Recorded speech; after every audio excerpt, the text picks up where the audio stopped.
माझी आजी म्हणायची, माझी आजी म्हणायची, ओवी ही जात्यावर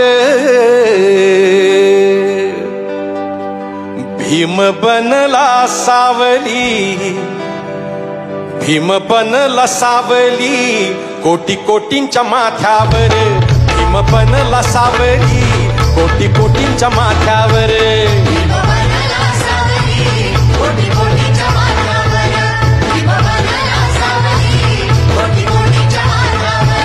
माझी आजी म्हणायची, माझी आजी म्हणायची, ओवी ही जात्यावर भीम बनला सावली, कोटी कोटींच्या माथ्यावर भीम बनला सावली, कोटी कोटींच्या माथ्यावर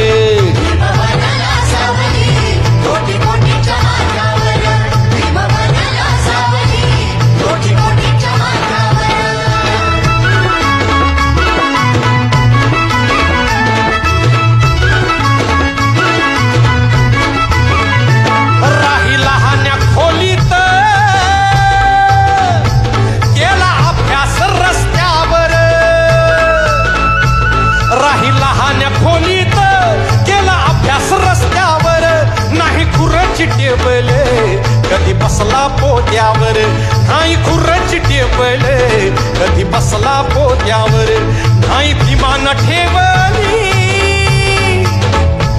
नाही भीमान ठेवली, कधी सुपारी दातावर, नाही भीमान ठेवली, कधी सुपारी दातावर, पहा आजचे पुढारी बसती दारू गुत्त्यावर, पहा आजचे पुढारी बसती दारू गुत्त्यावर माझी आजी म्हणायची, ओवी ही जात्यावर भीम बनला सावली, कोटी कोटींच्या माथ्यावर भीम बनला सावली, कोटी कोटींच्या माथ्यावर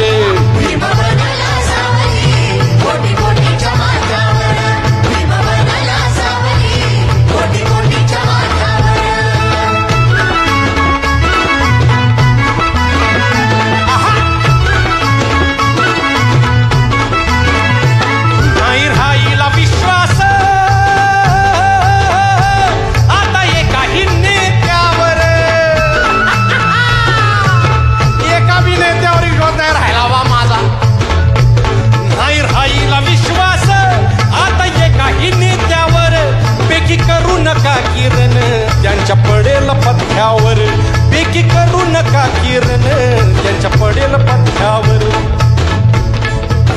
हो घर घर दैव जात माय, ए आजीबाई, ए आजीबाई, घर घर दैव जात माय, पहाटेचे पारी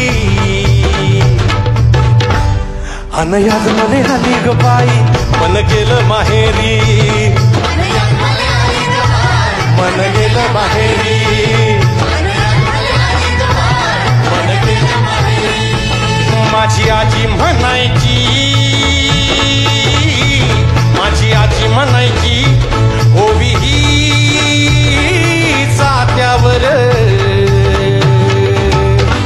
भीम बनला सावली, कोटी कोटींच्या माथ्यावर भीम बनला सावली, कोटी कोटींच्या माथ्यावर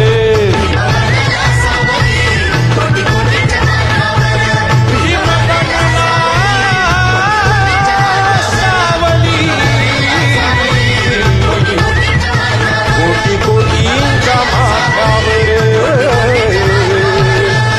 कोटी कोटींच्या माथ्यावर भीम बनला सावली, कोटी कोटींच्या माथ्यावर भीम बनला सावली, कोटी कोटींच्या माथ्यावर. मित्रांनो, भारतरत्न डॉक्टर बाबासाहेब आंबेडकर यांची आज जयंती. कोलंबिया विद्यापीठ आणि लंडन स्कूल ऑफ इकॉनॉमिक्समधून अर्थशास्त्र विषयात डॉक्टरेट मिळवणाऱ्या बाबासाहेबांच्या कारकिर्दीची सुरुवात अर्थशास्त्रज्ञ, प्राध्यापक आणि वकील म्हणून झाली. त्यानंतर राजकीय आणि सामाजिक क्षेत्रात त्यांनी विस्तृत काम केलं.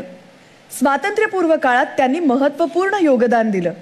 त्यांनी दलित बौद्ध चळवळीला प्रेरणा दिली आणि त्यांच्या विरुद्ध होणारा सामाजिक भेदभाव नष्ट करण्यासाठी चळवळ उभारली. तसंच महिलांच्या आणि कामगारांच्या हक्कांचेही ते समर्थक होते. स्वतंत्र भारताचे पहिले कायदेमंत्री आणि भारतीय संविधानाचे शिल्पकार डॉक्टर बाबासाहेब आंबेडकर यांनी सामाजिक परिवर्तनासाठी आपलं संपूर्ण आयुष्य वेचलं. आणि अशा या महामानवाला सांगीतिक नमन आपण आपल्या या मंचावरून केलं. अवधूत, इतकी सुंदर मानवंदना तू त्यांना दिलीस, क्या बात आहे.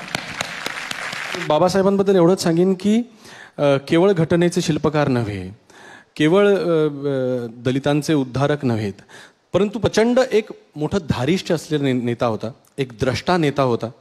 आणि मला असं वाटतं की आज आपण जर का काही शिकण्यासारखं असेल तर भारताला स्वातंत्र्य मिळून जवळपास 75 वर्ष आता होतील काही काळात, तरी देखील ह्या समाजातली जी जाती व्यवस्थेची कीड आहे ती मात्र गेलेली नाहीये. त्याच्या विरुद्ध शस्त्र उगारण्याचं धाडस ह्या महामानवानी पहिल्यांदा दाखवलं. बाबासाहेबांच्या चरणी पुन्हा एकदा माझी मानवंदना.